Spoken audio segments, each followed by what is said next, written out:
Bem-vindo ao Fragmentos Vivos, onde o passado sussurra segredos que a história oficial esqueceu. Antes de começarmos esta jornada pelas profundezas do tempo, inscreva-se no canal e ative o sininho para não perder nenhuma revelação que pode mudar tudo o que você pensava saber sobre as origens da humanidade. Porque o que você está prestes a descobrir não está nos livros, está enterrado sob oceanos, desertos e milênios de silêncio. Há algo profundamente perturbador nas profundezas do oceano. Não apenas pela escuridão impenetrável ou pelas criaturas que habitam seus abismos, mas pelo que já silencioso no leito marinho, cidades inteiras, civilizações esquecidas, histórias que nunca foram contadas. Cada onda que quebra na costa carrega ecos de um mundo que existiu antes do nosso, um mundo que foi engolido pelas águas em uma catástrofe tão devastadora que seus sobreviventes a transmitiram como mito, como lenda, como aviso. Os mapas antigos não mentem, eles apenas contam verdades que preferimos ignorar. Quando Platão descreveu Atlântida, quando os sumérios gravaram a história de Ziusudra, quando a Bíblia narrou o dilúvio de Noé, não estavam inventando ficção. Estavam preservando memória. Memória de uma era em que a humanidade já havia construído, já havia pensado, já havia amado e perdido tudo, muito antes do que chamamos de início da civilização. E se tudo o que aprendemos sobre o nascimento da civilização for apenas o segundo capítulo? E se houver um prólogo perdido, apagado não pelo tempo, mas pela água? Esta é a história que a ciência moderna está começando a desenterrar, literalmente, das profundezas. Uma história que nos força a perguntar: quem éramos nós, antes de tudo? Todas as culturas antigas falam de um grande dilúvio. Não algumas. Não a maioria. Todas. Os sumérios chamaram de Abzu. Os gregos, de cataclismos. Os maias, de Aiokokab. Dos aborígenes australianos às tribos nativas americanas, da Mesopotâmia à Índia antiga, o padrão se repete com precisão inquietante: águas furiosas, deuses irados, poucos sobreviventes, e o mundo sendo refeito do zero. Coincidência? Ou a última testemunha silenciosa de um evento real que quase apagou a espécie humana? A ciência moderna oferece uma resposta arrepiante. Entre 12.000 e 8.000 anos atrás, o planeta passou por um evento climático catastrófico conhecido como Dryas Recente. Geleiras derreteram em velocidade brutal. O nível do mar subiu mais de 120 metros. Costas inteiras desapareceram em gerações. Cidades que existiam nas margens férteis de continentes tornaram-se lendas submersas. E com elas, desapareceram línguas, tecnologias, conhecimentos, tudo reduzido a fragmentos de memória oral transmitidos por sobreviventes traumatizados.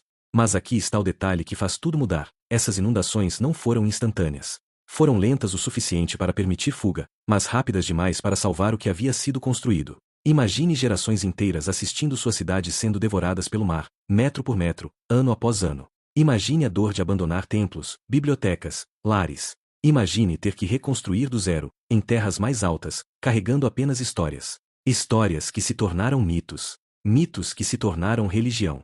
Em 1994, um pastor turco tropeçou em algo impossível: pilares de pedra megalíticos, esculpidos com precisão artística incomparável, enterrados há milênios no topo de uma colina na Turquia. Göbekli Tepe. O nome significa colina barriguda, mas deveria significar o lugar que quebra tudo o que sabemos.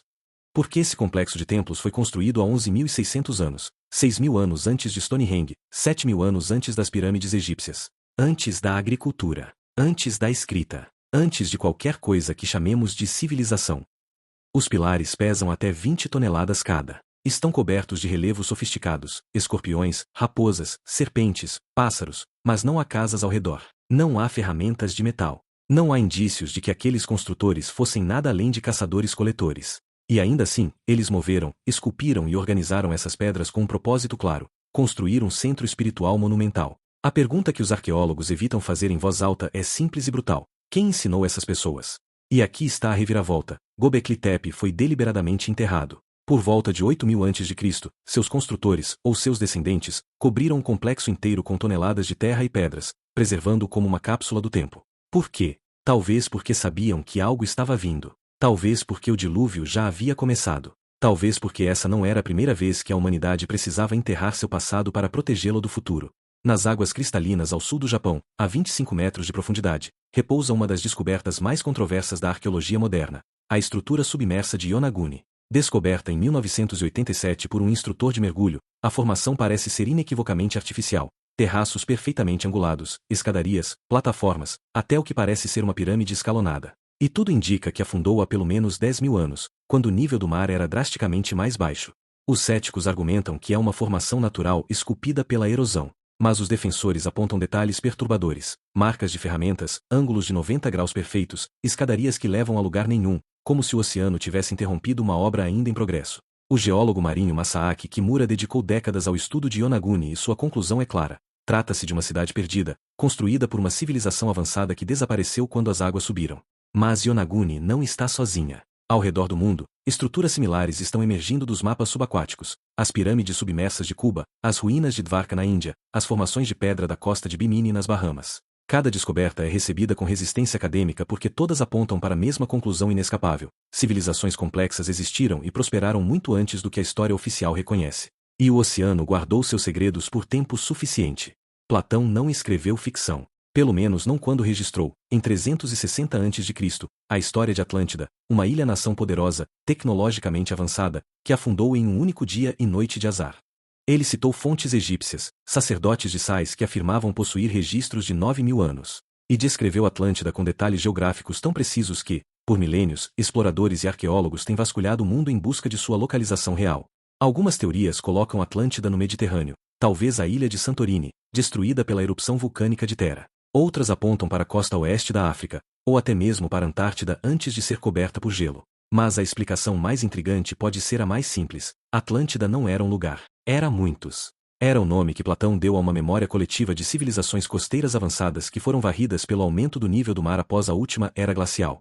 O que torna Atlântida tão fascinante não é sua existência literal, mas o que ela representa: a ideia de que a humanidade já alcançou grandes alturas antes, e caiu. Que o progresso não é linear, mas cíclico. Que civilizações inteiras podem desaparecer, deixando apenas mitos como epitáfios. E que, talvez, não somos tão especiais quanto pensamos. Talvez sejamos apenas a última tentativa da humanidade de erguer-se novamente.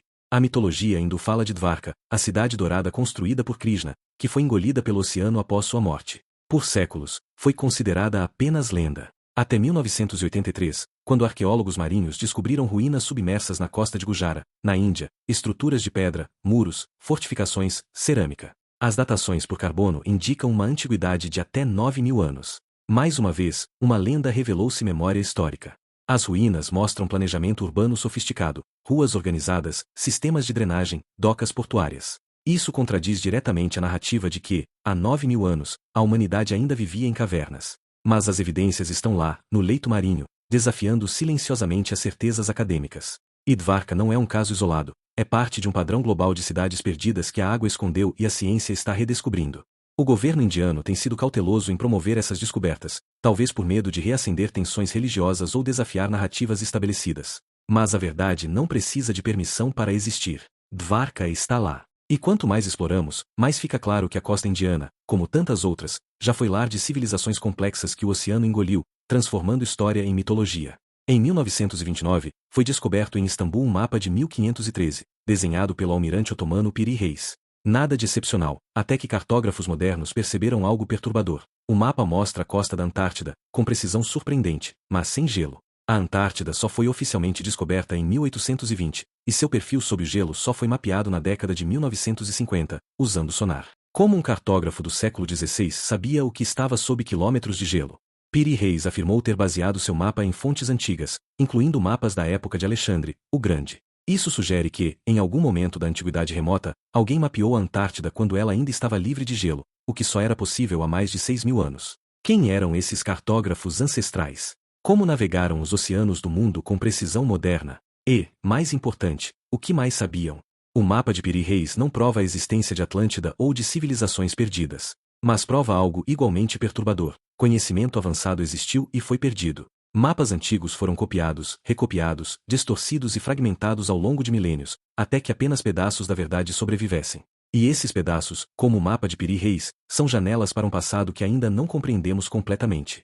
A grande esfinge de Gizé, segundo a egiptologia oficial, foi construída por volta de 2500 a.C., durante o reinado de Quefren. Mas geólogos como Robert Socho apresentam evidências perturbadoras. Os padrões de erosão na esfinge são consistentes com chuva intensa e prolongada, não com vento e areia. E o último período de chuvas intensas no Egito foi há mais de 7.000 anos. Se Socho estiver certo, a esfinge é milhares de anos mais velha do que se acredita. Isso coloca a esfinge em uma era anterior à civilização egípcia como a conhecemos, talvez até anterior ao dilúvio. E levanta questões incomodas. Quem a construiu? Por quê? E o que mais existe enterrado sob as areias de Gizé que ainda não descobrimos? Estudos de radar penetrante sugerem que há câmaras inexploradas sob a esfinge, mas as autoridades egípcias têm se recusado a permitir escavações completas. A resistência acadêmica à teoria de Sosho é feroz, mas não porque suas evidências sejam fracas, é porque, se ele estiver certo, toda a linha do tempo da civilização humana precisa ser reescrita. E há um investimento emocional, institucional e até político em manter a narrativa atual. Mas a ciência real não se importa com conforto. Ela se importa com verdade. E a verdade, escrita na pedra da esfinge, é que ela é mais antiga do que ousamos admitir.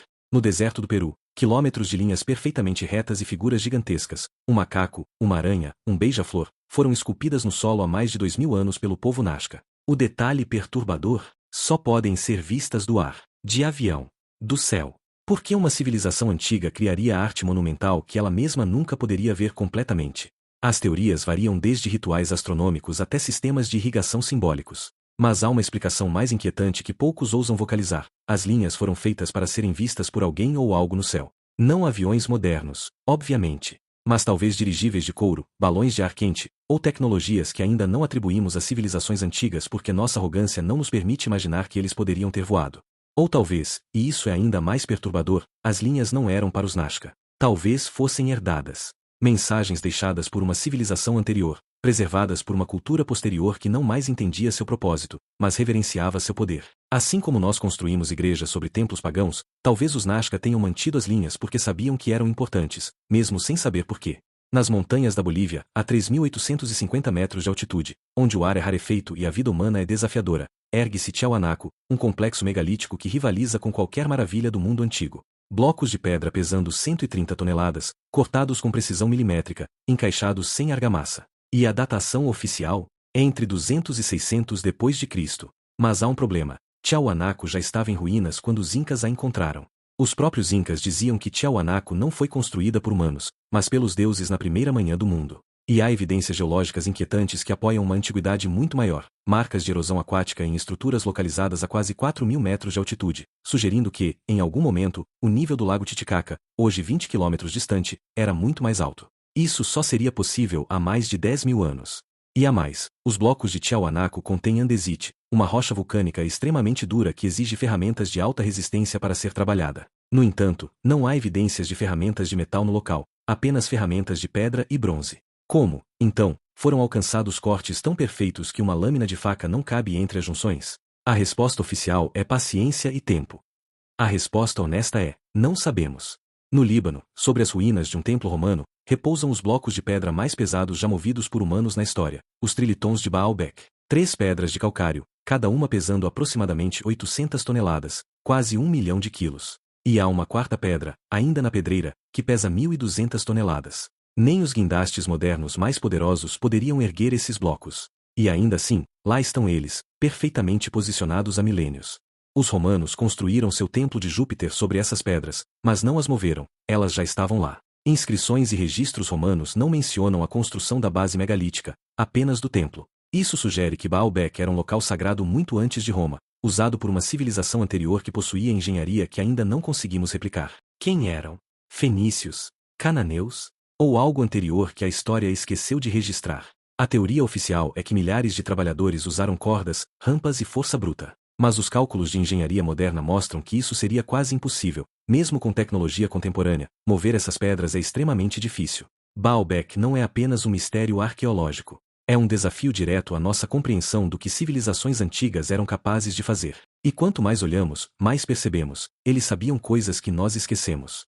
Há algo profundamente humano em olhar para ruínas antigas e sentir uma conexão inexplicável. Como se, em algum nível genético, lembrássemos. Não os detalhes, mas a essência, a dor de perder tudo, a determinação de reconstruir, o medo de que tudo possa desaparecer novamente. Cada civilização que erguemos é construída sobre os escombros invisíveis de uma anterior. E cada história de dilúvio que contamos é um aviso sussurrado pelos nossos ancestrais. Isso já aconteceu. E pode acontecer de novo.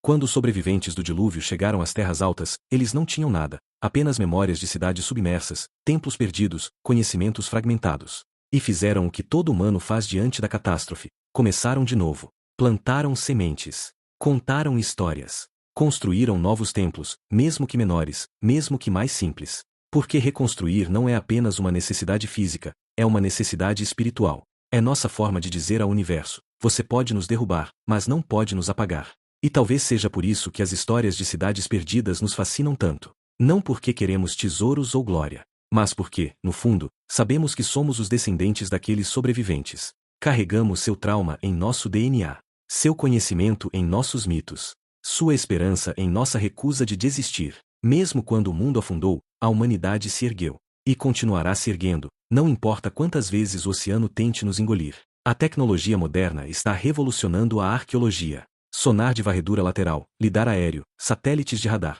ferramentas que permitem ver através da água, da vegetação, da terra. E a cada ano, novas descobertas submersas vêm à tona. Em 2021, pesquisadores encontraram uma estrada submersa de 7.000 anos na costa da Croácia. Em 2023, ruínas megalíticas foram mapeadas no fundo do Mar do Norte. A lista cresce. O mapa se expande. E cada nova descoberta reforça o padrão. Civilizações existiram e desapareceram muito antes do que admitimos.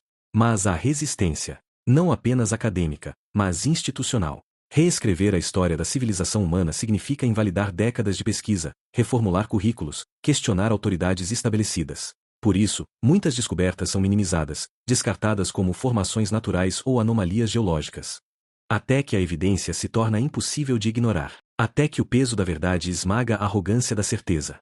E os pesquisadores independentes, aqueles que não têm carreiras a proteger ou reputações a defender, continuam explorando, mergulhando, escaneando, documentando. Eles sabem que a história real está lá fora, esperando para ser contada. E cada vez mais, o mundo está começando a escutar. Porque as cidades perdidas não são lendas. São memórias. E memórias, por mais enterradas que estejam, sempre encontram uma forma de ressurgir. O oceano cobre 71% da superfície terrestre, mas apenas 5% do fundo do mar foi explorado. Pense nisso. Conhecemos mais sobre a superfície de Marte do que sobre os abismos que cercam nosso próprio planeta. E em algum lugar, nessa vastidão inexplorada, jazem as respostas. Cidades inteiras, bibliotecas submersas, templos esquecidos, tudo preservado pela água fria e pela escuridão. Esperando. Silencioso. Paciente. Cada tempestade que revolve o leito marinho, cada terremoto submarino que desloca sedimentos, cada avanço em tecnologia de mergulho profundo nos aproxima um pouco mais da verdade. E quando finalmente a encontrarmos, quando finalmente descermos as cidades submersas e lermos suas inscrições, tocarmos suas pedras, entendermos sua linguagem, não será apenas uma descoberta arqueológica. Será um reencontro com uma versão de nós mesmos que havíamos esquecido que existiu. E talvez, quando olharmos nos olhos daquelas estátuas submersas, quando caminharmos por aqueles corredores inundados, não sintamos apenas curiosidade. Talvez sintamos reconhecimento. Como se estivéssemos retornando a um lar que nunca soubemos que tínhamos. Como se o oceano não estivesse guardando segredos estranhos, mas segredos nossos, fragmentos de uma história que sempre foi nossa, apenas esquecida sob as ondas. Então, o que aprendemos nesta jornada pelas profundezas do tempo? Que a história da civilização humana é mais antiga, mais complexa e mais resiliente do que nos ensinaram. Que o dilúvio, seja ele literal ou metafórico, não conseguiu apagar quem éramos. Apenas nos forçou a começar de novo. E cada vez que começamos de novo, carregamos conosco os ecos do que viemos antes. Em nossos mitos. Em nossas construções. Em nosso impulso inabalável de erguer pedra sobre pedra e desafiar o esquecimento. As cidades perdidas que antecederam a história não são apenas ruínas curiosas ou enigmas arqueológicos. São testemunhas de que já estivemos aqui antes, de que já construímos, já amamos, já perdemos tudo, e sobrevivemos. São lembretes de que a humanidade não é uma linha reta subindo do primitivo ao civilizado. É uma espiral. Subindo, caindo, subindo novamente. Mas sempre, sempre subindo. Talvez o dilúvio não tenha apagado a história. Apenas a tenha escondido por um tempo. Até que estivéssemos prontos para encontrá-la novamente. Até que tivéssemos a tecnologia para mergulhar fundo o suficiente, a humildade para admitir que não sabemos tudo, e a coragem para olhar para nosso passado perdido e dizer, bem-vindo de volta. Nós lembramos de você, e nunca mais deixaremos que você seja esquecido. Se esta jornada pelas cidades perdidas mexeu com você, se as perguntas que levantamos ecoam em sua mente, então você pertence à comunidade Fragmentos Vivos. Inscreva-se no canal, ative as notificações e junte-se a nós na busca pela verdade enterrada sob milênios de esquecimento. Porque cada fragmento que recuperamos nos aproxima de entender não apenas quem fomos, mas quem realmente somos. Até a próxima revelação.